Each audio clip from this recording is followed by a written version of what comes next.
AP deputy speaker Raghuramakrishnaraju custodial torture కేసుకు సంబంధించి senior IPS అధికారి సునీల్ నాయక్ విచారణకు హాజరయ్యారు. విచారణ నిమిత్తం విజయనగరం పోలీస్ కార్యాలయానికి వచ్చారు. జిల్లా ఎస్పీగా వ్యవహరిస్తున్న ఏఆర్ దామోదర్ విచారణాధికారిగా వ్యవహరిస్తున్నారు.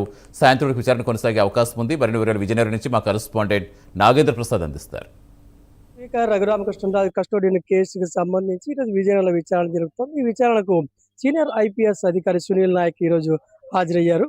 ప్రధానంగా చూసినట్లయితే 2021లో ఏదైతే ఈ రాజద్రోహం కేసు అయితే రామకృష్ణరాజు మీద మోపబడిందో ఈ కేసుకు సంబంధించి రఘురామకృష్ణరాజు అదుపులో తీసుకున్నప్పుడు కస్టోడియన్లో టార్చర్కి పాల్పడ్డటువంటి అభియోగాల నేపథ్యంలో ఈ కేసు నమోదు చేయడం జరిగింది. మొత్తం మీద అయితే విచారణ అయితే కొనసాగుతుంది. విజయనగరం జిల్లా ఎస్పీగా ప్రస్తుతం ఎవరైతే ఏఆర్ దామోదర్ వ్యవహరిస్తున్నారో ఆయన ఈ విచారణకు సంబంధించి విచారణ అధికారిగా కూడా వ్యవహరిస్తున్నటువంటి పరిస్థితి. నిన్న శనివారం కనుక చూసినట్లయితే రిటైర్డ్ ఏఎస్పీ విజయపాల్ని విచారించినట్టు పరిస్థితి. మరోవైపు ఎవరైతే బోరిగడ్డ అనిల్ కుమార్ని కూడా శనివారం విచారించాల్సి ఉన్నప్పటికీ కూడా ఆయన హాజరు కాలేని పరిస్థితి. ఈ రోజు అయితే ఆదివారం ఏదైతే సునీల్ నాయక్ ఈరోజు విచారణ నిమిత్తం ఇక్కడ విజయనగరం వచ్చినటువంటి పరిస్థితి. విజయనగరం పోలీసు కార్యాలయాన్ని విచారించేటువంటి అవకాశం ఉన్నట్టుగా తెలుస్తుంది. ప్రస్తుతం ఇప్పుడే సునీల్ నాయక్ లోపలికి వెళ్ళినప్పుడు సాయంత్రం విచారణ జరిగేటువంటి అవకాశం ఉన్నట్టుగా తెలుస్తుంది. మొత్తం చూసినట్లయితే ఏదైతే 2021లో జరిగినటువంటి అప్పుల్లో రఘురామకృష్ణరాజు ఎంపీగా వ్యవహరిస్తున్నారు. ఆ రోజుల్లో రాజద్రోహం కేసు అయితే సోషల్ మీడియాలో కానీ అటు మీడియా పరంగా కానీ రఘురామకృష్ణరాజు చేసిన వ్యాఖ్యలకు అప్పట్లో రాజద్రోహం కేసు నమోదైనటువంటి పరిస్థితి అందరికీ తెలుస్తుంది. మొత్తం మీద ఈ కేసుకు సంబంధించి